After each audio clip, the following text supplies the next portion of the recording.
O tema paternidade, maternidade consciente. Vamos envolvê-lo na nossa melhor vibração. Então, boa noite a todos. Tem câmera nova. Vamos ver se funciona. Eu sou o guinea pig. Então tá. Então, a nossa reflexão essa noite é sobre paternidade e maternidade consciente. O que é ser consciente? É saber, quando nós estamos nessa posição de pais, de mães, de educadores, nós, principalmente como espíritas, sabendo das revelações espíritas, usar desse conhecimento para a nossa missão de pais, de educadores e de mães. Mas o que o Espiritismo revela a esse respeito sobre os nossos filhos? Primeiro, que os nossos filhos não são nossos filhos. Esse é o ponto crucial, né? Que os nossos filhos são espíritos independentes. E o que demos para os nossos filhos foi simplesmente a sua parte genética, a sua parte material. Mas os nossos filhos são espíritos que vieram do espaço, assim como nós, encarnaram e estão aqui nessa trajetória como nós para nos aperfeiçoarmos. Então eles são independentes de nós. As pessoas às vezes têm dificuldade de aceitar essa realidade, né? Principalmente as mães. Muito natural, porque as mães carregam o filho por 9 meses dentro de si, né? Então é como se fosse parte dela, parte integrante da mãe. Então, psicologicamente, quando o filho sai, ele é uma parte dela que está saindo, né? Então é difícil às vezes para a mãe conseguir entender ou aceitar isso. Mas nós, espíritas, aos pouquinhos a gente vai nos esclarecendo e aos poucos a gente vai entendendo isso. Então, são espíritos independentes, importantíssimo. São seres espirituais, como cada um de nós somos seres espirituais. O que quer dizer? Nós estamos nesta encarnação com tarefas específicas para nos evoluirmos, para consertar coisas que fizemos, né? Resgatar coisas do passado. Estamos aqui para aprender a amar. Eles também estão com essa função e nós, como pais e como educadores. Nada por acaso. Nós somos educadores. Essa missão nos foi confiada porque nós temos a habilidade, o material suficiente para guiar essas crianças no caminho da luz, no caminho de Deus. Então, nunca é maior do que, a tarefa nunca é dada maior do que nós podemos carregar, né? Então, é importante. Sendo espíritos espirituais, eles já têm uma vivência passada. Eles não são uma lousa branca que nós vamos escrever o que nós queremos e nós vamos formar eles do jeito que a gente quer. Não, eles já vêm com uma bagagem grande, porque nós todos já tivemos várias encarnações. Essa não é a nossa primeira encarnação, não é a nossa segunda, nós já tivemos várias encarnações. Então imagine a experiência, a bagagem espiritual que cada um de nós tem. E as crianças não são exceções, né? Elas trazem tendências, elas trazem qualidades, elas trazem virtudes, elas trazem coisas a melhorar, vícios, tudo que nós temos, né? E essas coisas, os pais então têm que observar, né? Tem que ter aquele olhar com a lupa e verificar isso. A gente sabe que eles demonstram isso. Os espíritos falam a partir dos 7 anos, mas hoje em dia a gente sabe que as crianças, elas demonstram o seu caráter, a sua personalidade muito cedo. Você vê muito cedo a criança com o seu caráter, com a sua personalidade, os seus defeitos, com as suas conquistas, etc, etc.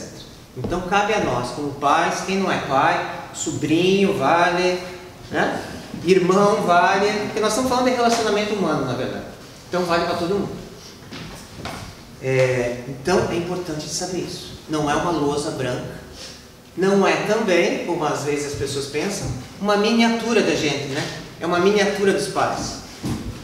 É o Joãozinho. Não, não é. Ele traz a sua própria personalidade. Ele é independente dos pais. E está confiado à nossa guarda e orientação. Como eu falei, nada é por acaso. tudo é planejado, né? O filho que nós temos agora é para ser aquele, é a família ideal que nós estamos. Sempre nós estamos na família ideal. Às vezes não parece, mas é o que nós necessitamos como espíritos. Aquela criança vem até nós para nos ajudar a evoluir e vice-versa, e nós ajudar. Então, a criança tem um material didático, digamos assim, que nós precisamos para a nossa evolução, assim como vice-versa. Ele precisa de nós, como os pais. Potencialmente, porque nós podemos falhar. Nessa grande missão, que provavelmente é a maior missão que nós temos na vida, né? Às vezes, né, os espíritas, o pessoal que fala de espiritualismo e tal, de espiritualidade, acha que nós somos, a nível espiritual, nós somos iguais aos nossos filhos. Porque eles são espíritos, nós somos espíritos, nós viemos da mesma fonte espiritual, do princípio espiritual, o princípio inteligente. Então nós somos iguais como espíritos com os nossos filhos. Né? Mas isso não quer dizer que nós temos que deixar as coisas sem orientação, sem boundaries, né? Sem limites e regras. Porque quando nós encarnamos, nós somos desiguais. No nível humano, o pai, os pais têm autoridade sobre os filhos. E essa é a regra, porque é assim que tem que ser, para nós guiarmos. Então, às vezes, a gente se confunde, né? Espiritualmente, o espírito da criança pode ser mais velho que o espírito dos pais. Pode ser até mais adiantado em certas coisas, em certas áreas. Mas, o que os pais precisam fazer é guiar nas outras áreas. Tá? Então, precisa realmente da função do pai ali ativo, que a gente vai falar em mais detalhes agora. O Espiritismo nos fala da nova geração, né? Está lá na Gênese, fala bastante, já tem outros estudos aí sobre crianças índigo, crianças cristais, não vamos entrar em detalhes a respeito disso, mas é claro que existe uma nova geração, né? A infância de hoje em dia não é a mesma infância que nós tínhamos há 30 anos atrás. As crianças são muito mais rápidas, elas desenvolvem muito mais, amadurecem muito mais rápido, elas falam e dialogam como adultos ou como crianças, se a gente comparar, né? Então o amadurecimento é muito mais rápido, tem uma certa habilidade em certas áreas como as artes, as crianças são rápidas, né? em desenvolver música, pintura. Se eles botam a cabecinha ali, eles conseguem com uma rapidez muito grande, muito diferente do nosso tempo. Então existe essa nova geração. Não quer dizer, novamente, às vezes os pais vêm até a gente e falam, eu me assusto com a criança, ela está falando de um jeito tão avançado que eu fico assustado. Vários pais vêm, né, e falam isso. E então, na cabeça dos pais, às vezes passa assim, se ele é mais adiantado que eu, então acho que ele tem que cuidar de mim, então deixa o filho fazer o que quiser. E não é assim, né? Essa nova geração, toda essa habilidade, todo esse talento, toda essa potencialidade, ela tem que ser direcionada. Porque uma potencialidade e um talento direcionado para o mal é muito nocivo, né? Só vai atrapalhar todo mundo.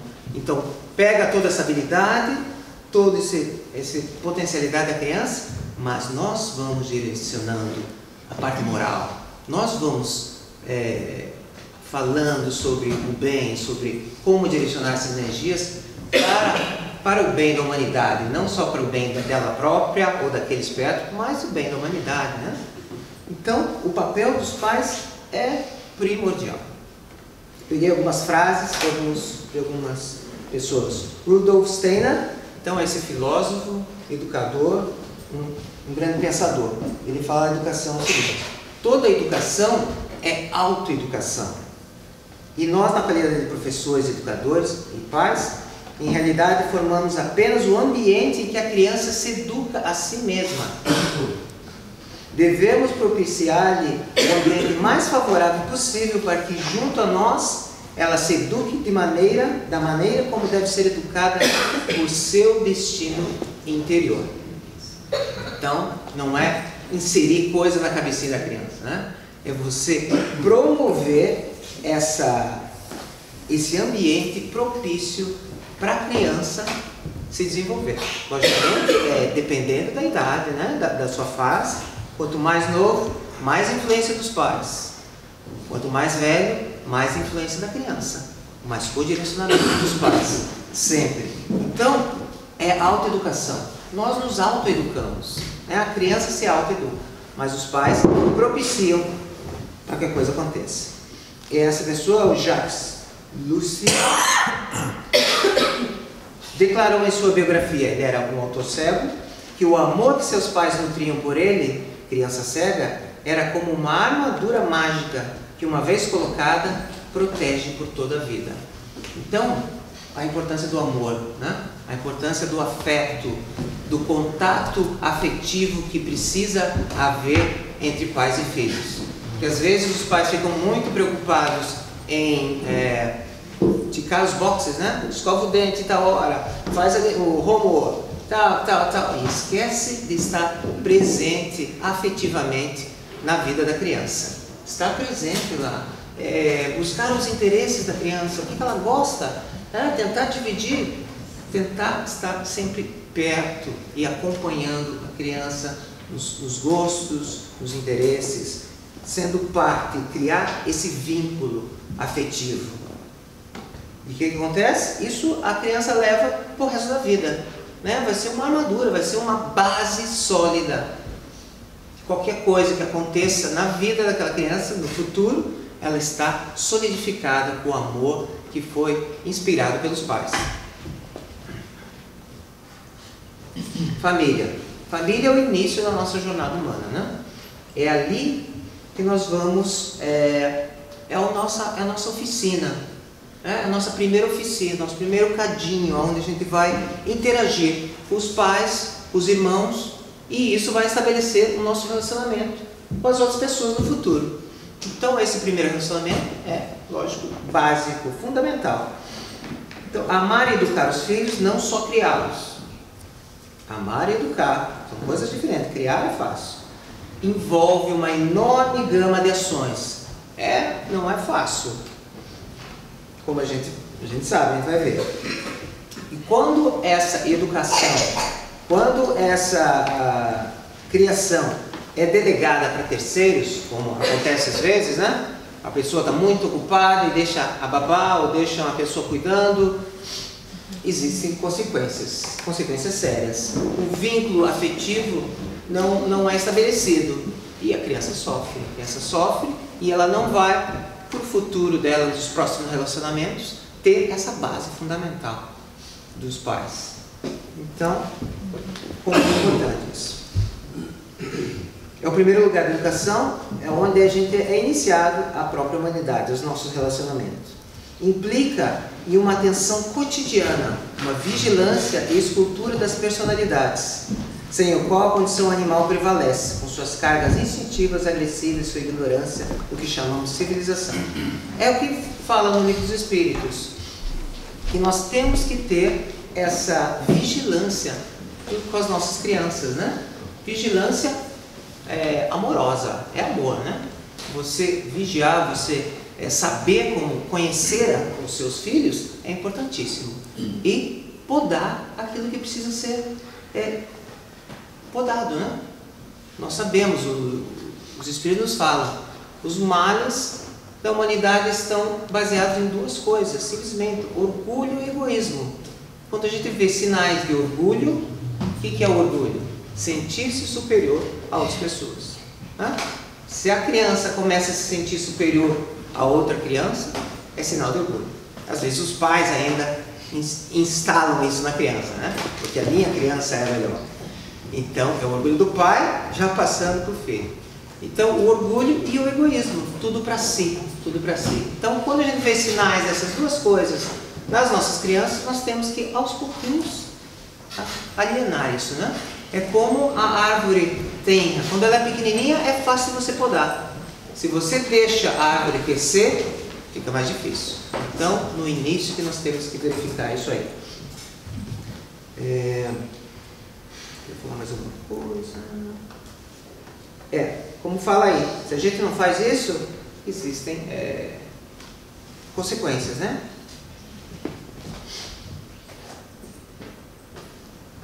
O desafio de educar os filhos é difícil. Quem acha que é fácil, está fazendo alguma coisa errada.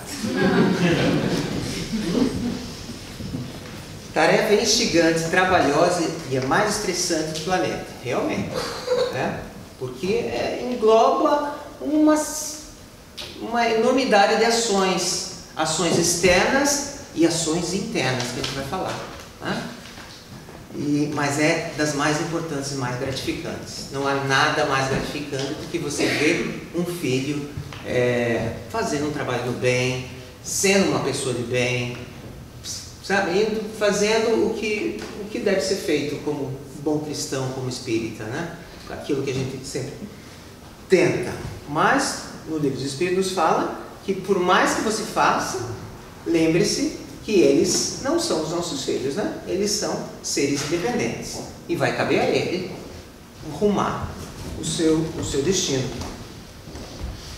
É gratificante porque marca profundamente a próxima geração. Você está não só mudando aquela criança, mas você está formando professores, está formando médicos, está formando futuros profissionais que vão transformar a humanidade para melhor, se Deus quiser. Isso que nós precisamos. Mas nós entramos nesse barco assim, sem preparação, não é? Os pais novos aí. É como você pegar um barco assim, você tem que atravessar de uma ilha para outra, e daí você fala, pega o barco aí e vai. Mas ninguém me ensinou a andar de barco. Mas no caminho você aprende. É sem manual, né? Então você faz isso, né? Não tem muito manual. Tem os livros, né? Mas não fala. Então a gente vai sem preparação, sem treino, pouca orientação a respeito. Eu vou ter testado no meio do caminho e chega lá. Mas é assim, né? A gente vai aprendendo no caminho. É uma coisa meio intuitiva. Tem um pouco de apoio, às vezes, né? Não tem nem apoio da família, porque está vivendo longe. Então, às vezes é complicado. Então é assim, nós não temos estratégia, não sabemos o que vai acontecer, no dia seguinte a gente vai, né? Nesse barco, isso como é que é? É para lá, para cá, e aos pouquinhos aprendendo com os nossos erros, com a experiência, porque as crianças são diferentes também, então cada experiência é diferente, então não dá para ter um manual para cada criança, né? Fica difícil. E os manuais que existem vários livros, né, sobre educação de criança, mas eles falam da parte externa, de botar uma rotina para a criança dormir, essas coisas, as coisas externas, que são importantes também. Mas o trabalho interior, que é primordial, que é mais importante, os manuais não falam. O que é o trabalho interior? É um trabalho íntimo que cada um de nós como pais tem que ter e tem que se preparar. Porque vão haver o quê? Dúvidas. Será que estou fazendo certo? Eu não estou preparado. Incertezas. Não consigo nem comigo mesmo, ainda dei uma criança para eu cuidar. Os problemas do dia a dia, né? O problema de trazer dinheiro para casa, e tudo isso é os conflitos dentro de nós que nós temos que trabalhar. São momentos de conflito interno, às vezes em relacionamento com terceiros, às vezes a atenção vai toda para a criança e os cônjuges, há um rompimento no relacionamento. Há uma infinidade de coisas que acontecem a nível íntimo, a nível interno, que nós precisamos nos cuidar. Ao mesmo tempo, os livros não falam de você tem que se tornar mais sensível com o que passa na criança, as experiências interiores dos nossos filhos. As crianças, de um ano para outro, elas têm uma mudança assim gigantesca, né? De uma criança de 2 para 3 anos, psicologicamente é um jump, é como se fosse 10 anos nossos, dos adultos. A criança dos 7 ao 8 também quer dizer, cada ano da criança é uma revolução interior, é uma mudança drástica, né? Quem trabalha em escola sabe, é completamente diferente as dinâmicas, não é? Do ano 1, o ano 2, as crianças são completamente diferentes. E os professores têm que, né, se adaptar à dinâmica de cada grupo. Então as crianças mudam muito rapidamente e os pais têm que acompanhar essa mudança e serem sensíveis o suficiente para acompanharem e estarem ali guiando a cada fase. Os pais conscientes, trabalho interior conosco mesmo aliado ao trabalho exterior. Então esse trabalho interior, essa observação de nós, o que está dentro de nós, trabalharmos, erramos hoje, amanhã eu vou tentar fazer melhor. Tá? Todo esse trabalho, né, que a gente sempre fala, tem que estar em harmonia com o trabalho exterior, de criar e proteger a criança. Nós temos que lapidar, é uma lapidação de nossa experiência pessoal. As crianças são verdadeiros professores para nós, porque eles testam a gente. Eles push the buttons. Exatamente por isso que eles são os grandes professores. Eu vou falar mais tarde. Essa autoridade interna que nós temos que desenvolver. Que nós somos autores da nossa vida.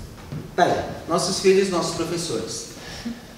Às vezes, né, a gente vem no centro espírita, escuta a palestra, né, escuta o Divaldo falar, lê os livros e tal. A gente esquece que tem os melhores professores em casa, chorando no berço do lado.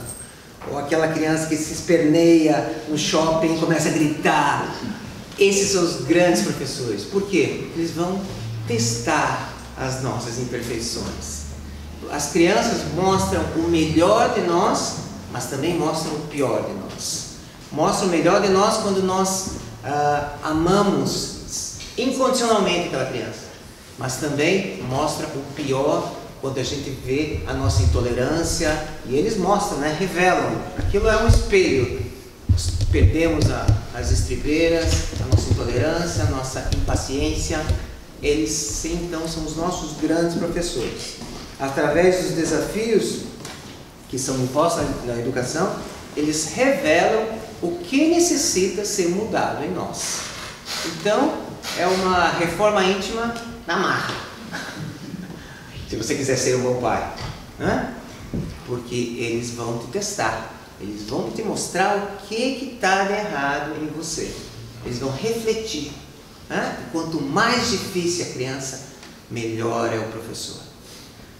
Porque quanto mais difícil, é aí que você vai crescer, né? Porque você vai ter que lidar com a situação. Através deles, nós aprendemos a nos policiar, a nos moldar, e gradativamente nós estamos evoluindo. Graças a eles, nós temos que agradecer as nossas crianças. Eles testam a nossa habilidade de ficar centrado, de estar equilibrado. Quando eles fazem algo assim, jogam um suco no sofá, no primeiro dia do sofá que você comprou,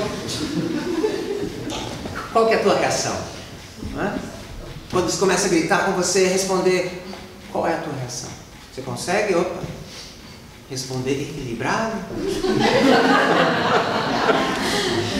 Só no sofá.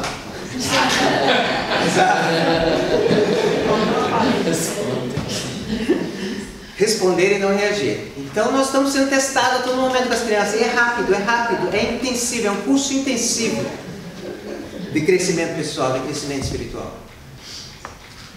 Não espere ser perfeito. As nossas imperfeições podem ser positivas na educação. Como assim? Ela desenvolve na criança a independência, a autossuficiência. Ela vê que o pai não é infalível mais. Que o pai às vezes grita, que o pai faz coisa que não deve, ele fala uma coisa e às vezes faz outra. Então ele vê essas imperfeições. E então ele já começa a desenvolver nele próprio autossuficiência. Eu não vou precisar desse cara aí por muito tempo. Ele começa a desenvolver isso, todos têm que desenvolver, né? Nós não podemos ficar com os nossos pais por resto da vida. Então, não desanimem se nós somos pais imperfeitos. Pode ser positivo nessa instância. Nós somos o capitão do navio. Eu fui pegar uma foto depois que eu vi que era do John Travolta. Era capitão do navio e ele é capitão de avião. Tudo bem, imaginem que é um capitão de navio. Esse está no livro em inglês que chama Parenting with Presence. Então, ele fala que nós temos que ser o capitão. O que é o capitão? O capitão é um cara confiante, que está no comando e todo mundo respeita o capitão. Tá? Normalmente, nós somos advogado com as nossas crianças. Nós negociamos poder. Ele fala uma coisa, você fala outra. Ele fala uma coisa, fala outra, para ver qual opinião prevalece. Às vezes, nós somos ditadores, que a criança está dando... está manipulando os pais, e daí quando vê, a gente está sendo manipulado pela criança e a gente então é ditador, pune e faz as coisas injustamente e briga e tal. Deixa eu ser mais claro. Então é isso aí. Capitão, o pai está em charge, tá? O pai está em comando. Os lawyers, os advogados, estão brigando um com o outro. Eu vou dar um exemplo daqui a pouco. E o ditador, a criança está em charge, a criança está em comando. Só que daí, os pais, para conseguir o controle novo, chutam um pau da barraca, digamos assim, né? E punem e fazem coisas injustas. O capitão tem que ser claro, tem que ser amável, capacidade de tomar decisões sensatas, mesmo que contra a opinião do filho.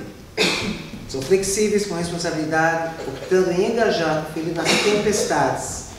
Deixa eu dar um exemplo. Por exemplo, você tem uma filha de 13 anos, aliás, eu tenho uma filha de 13 anos, quer ir numa festa e a única supervisão dessa festa é uma irmã mais velha e uma reputação não muito... reputação que eu digo que ela não é muito certinha, né? E o que o capitão faria? O pai ou a mãe? Querido, eu sei que você gostaria de ir, mas infelizmente eu acho que não é uma boa ideia. Eu sinto que não é uma boa ideia. A filha, mas mãe, por favor, eu prometo que nada de mal vai acontecer. A mãe, eu sei que não parece justo, minha filha. Eu sei o quanto você queria ir, mas infelizmente não vai dar. Ponto final.